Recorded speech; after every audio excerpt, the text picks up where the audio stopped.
Assalamualaikum warahmatullahi wabarakatuh. Hello everyone, welcome back to my video. How are you today?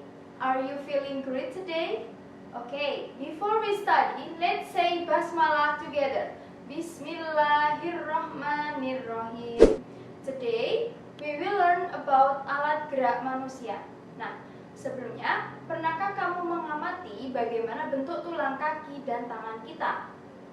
Oke, pernahkah kamu berpikir mengapa tulang kaki kita dapat menopang berat tubuh kita hingga kita mampu berjalan?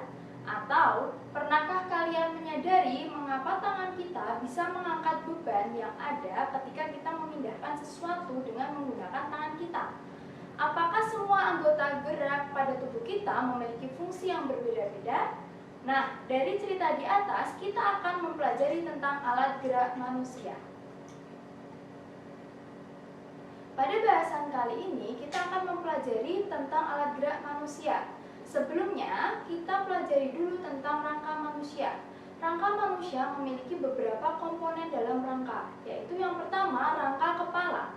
Kemudian yang kedua, rangka badan, dan yang ketiga, rangka anggota gerak. Di sini yang akan kita pelajari adalah rangka anggota gerak.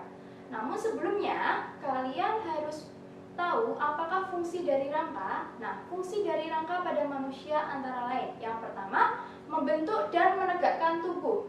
Yang kedua, tulang belakang menghasilkan sel darah merah dan sel darah putih. Yang ketiga, tempat melekatnya otot. Dan yang keempat, rangka itu dapat digunakan untuk melindungi organ-organ penting di dalam tubuh. Oke, selanjutnya, nah di sini Miss May punya gambar rangka kepala tengkorak. Oke, coba perhatikan anak-anak. Di sini, di dalam rangka kepala tengkorak memiliki beberapa bagian, yaitu tulang ubun-ubun, tulang dahi, tulang pelipis, tulang rahang atas, dan tulang rahang bawah. Oke, kemudian gambar selanjutnya adalah rangka badan. Nah, di sini Isme punya rangka badan. Nah, di sini terdiri dari tulang rusuk sejati, tulang rusuk palsu, tulang dada, tulang belakang, dan tulang rusuk melayang. Oke, kemudian setelah kita mempelajari tentang rangka badan, maka kita masuk ke rangka anggota gerak atas. Nah, di rangka anggota gerak atas ini itu terdiri dari beberapa komponen anggota gerak atas. Yang pertama, tulang lengan atas. Kemudian, fungsi dari tulang lengan atas adalah sebagai tempat menempel otot utama yang menggerakkan bahu dan siku. Kemudian, fungsi tulang hasta adalah untuk menggerakkan agar lengan dapat berputar bersama tulang pengumpil berbentuk siku, membentuk struktur tulang dan tempat otot lengan berada.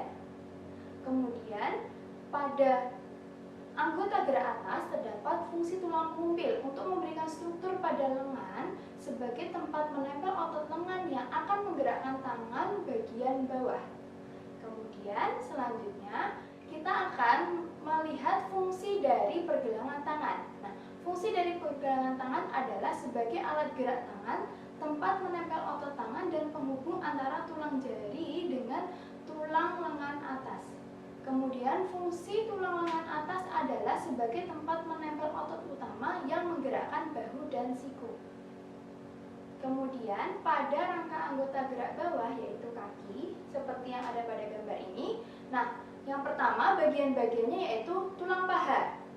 Tulang paha berfungsi untuk menyambungkan tubuh bagian yang pinggul dan lutut. Kemudian fungsi dari tempurung lutut adalah untuk melindungi lutut. Selanjutnya dalam rangka anggota gerak bawah yaitu ada tulang betis. Nah, fungsi dari tulang betis adalah menggerakkan kaki ketika berjalan. Selanjutnya dalam anggota gerak bawah itu ada tulang kering. Fungsi dari tulang kering untuk membuat bagian dari kerangka bagian bawah dan menanggung berat tubuh sehingga kita dapat tetap berdiri. Kemudian selanjutnya anggota gerak bawahnya yaitu tulang pergelangan kaki. Nah, tulang pergelangan kaki digunakan untuk menggerakkan kaki ketika berjalan. Kemudian fungsi tulang telapak kaki adalah menahan beban. Dan yang terakhir, fungsi dari tulang jari kaki adalah menyesuaikan posisi tubuh agar seimbang saat berjalan, berlari, atau melompat. Nah, di sini Miss May punya beberapa beberapa aktivitas manusia yang memanfaatkan organ gerak. Yang pertama, berenang. Yang kedua, bersepeda. Yang ketiga, berlari. Oke, anak-anak. Nah, jangan lupa untuk kalian kerjakan PR kalian. Please do your homework at handbook thematic 5E page 48 about fungsi dari bagian-bagian tulang gerak atas dan tulang gerak bawah. Okay, thank you for watching my video. Let's say hamdalah together. Alhamdulillahirabbil alamin. See you next on the video. Wassalamualaikum warahmatullahi wabarakatuh.